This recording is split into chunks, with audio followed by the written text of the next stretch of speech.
ಪ್ರೀತಿಯ ವಿದ್ಯಾರ್ಥಿಗಳೇ, ಇಂದಿನ ಹಾಜರಾತಿ ಅವಧಿಯೊಳಗ ಯಾವ ಪಾಠ ಚಟುವಟಿಕೆ ಮಾಡ್ಸೋಣ? ವಿವಿಧ ಕ್ಷೇತ್ರಗಳಲ್ಲಿ ಮುನ್ನಡೆ ಅನ್ನುವಂತ ಸಮಾಜ ವಿಜ್ಞಾನದ ಪಾಠದ ಚಟುವಟಿಕೆ ಮಾಡ್ಸೋಣ. ಆ ಪಾಠದ ಕೆಲವೊಂದಿಷ್ಟು ಘಟನಾವಳಿಗಳನ್ನ ಹೇಳ್ತಾ ಹೋಗ್ಬೇಕು. ಹೇಳ್ತಿರಲ್ಲ? ಓಕೆ, ಆದಿಲ್ಲ ಆಪ್ಷನ್. ನೆಕ್ಸ್ಟ್ ಹನುಮಂತ. ಪ್ರಾಚೀನ ಕಾಲದಲ್ಲಿ ಪಾರಿವಾಳ, ಒಂಟೆ ಮುಂತಾದವನ್ನು ಸಂಪರ್ಕ ಮಾಧ್ಯಮವಾಗಿ ಬಳಸಲಾಗುತ್ತಿತ್ತು. ಹನುಮವ.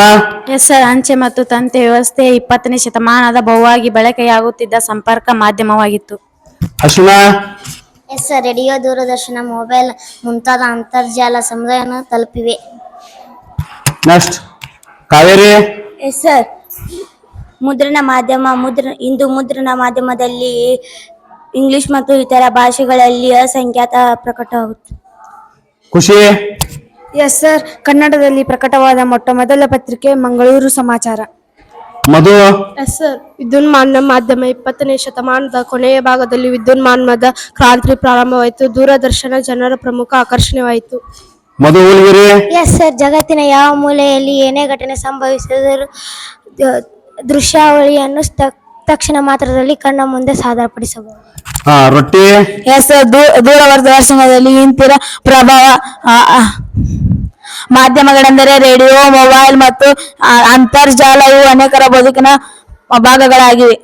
ಪ್ರಿಯಾಂಕಾ. ಮೊಬೈಲ್ ಅಕ್ಷರಸ್ಯ ಮತ್ತು ತಲುಪಿರೋರು ಪ್ರಭಾವ ಮಾಧ್ಯಮವಾಗಿದೆ. ಮೊಬೈಲ್ ಅಕ್ಷರಸ್ಥ ಮತ್ತು ಅನಕ್ಷರಸ್ಥರ ಪ್ರಭಾವಿ ಮಾಧ್ಯಮವಾಗಿ ಬೆಳೆದಿದೆ ಅಂತ ಹೇಳಲಿಕ್ಕೆ. ರೇಣುಕಾ. ಎಸ್ ಸರ್, ಮೊಬೈಲ್ ಮಾಹಿತಿ ಮತ್ತು ಮನೋರಂಜನೆ ಎರಡಕ್ಕೂ ಇರುವ ಪ್ರಮುಖ ಮಾಧ್ಯಮವಾಗಿದೆ. ಸಮರ್ಥ.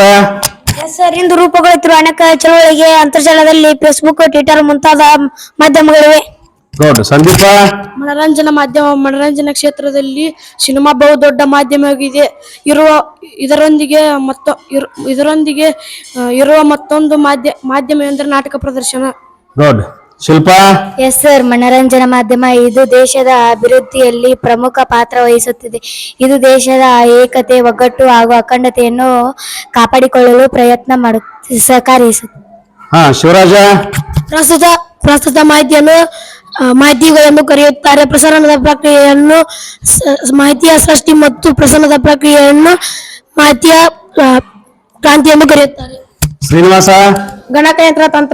ಗಣಕಯಂತ್ರ ತಂತ್ರಾಂಶ ಮತ್ತು ತಂತಿ ಸಂವಹನ ಸಂಯೋಜನೆ 1990ರ ದಶಕದಲ್ಲಿ ದೊಡ್ಡ ಕ್ರಾಂತಿಯನ್ನು ಸೃಷ್ಟಿಸಿತು.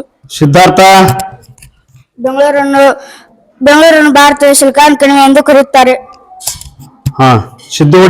ಕರ್ನಾಟಕ ಸರ್ಕಾರವು 1997ರಲ್ಲಿ ಮಾಹಿತಿ ತಂತ್ರಜ್ಞಾನ ಕುರಿತು ಹೊಸ ಯೋಜನೆಯನ್ನು ಜಾರಿಗೊಳಿಸಿತು ಹಾಗೂ ಹೊಸ ಕಾಯ್ದೆಯನ್ನು ಜಾರಿಗೊಳಿಸಿತು. ಸಿಂಧು ಹಡಪದ.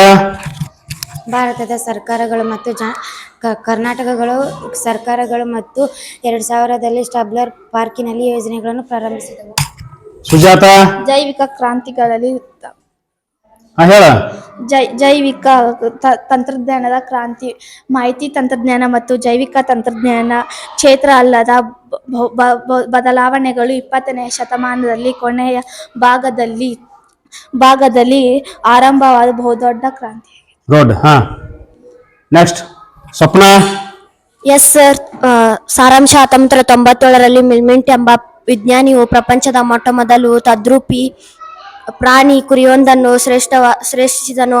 ಅನಂತರ ಅನೇಕ ತದ್ರೂಪಿಗಳು ಶ್ರೇಷ್ಠವಾಗಿವೆ. ವಿಜಯ.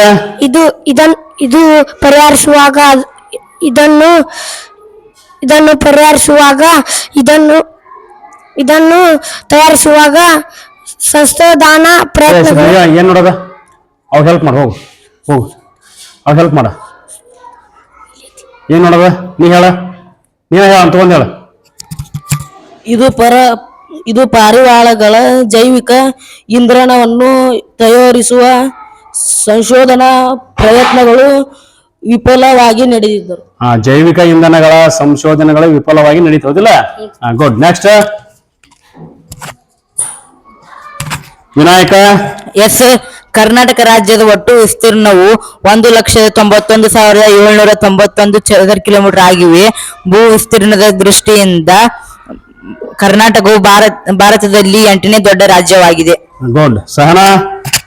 ಎಸ್ ಸರ್, ಭೂಮಿಯನ್ನು ಬೇರೆ ಬೇರೆ ಉದ್ದೇಶಗಳಾಗಿ ಉಪಯೋಗಿಸಲಾಗುತ್ತದೆ. ಕರ್ನಾಟಕವು ಸುಮಾರು 19 ಮಿಲಿಯನ್ ಹೆಕ್ಟೇರ್ಗಳಷ್ಟು ಭೂಮಿಯನ್ನು ಹೊಂದಿದೆ.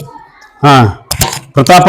Yes sir. 2011 ಆರ್ಥಿಕ ಪ್ರಕಾರಗಳು ಕರ್ನಾಟಕವು 5ನೇ ಸ್ಥಾನವನ್ನು ಪಡೆದಿದೆ.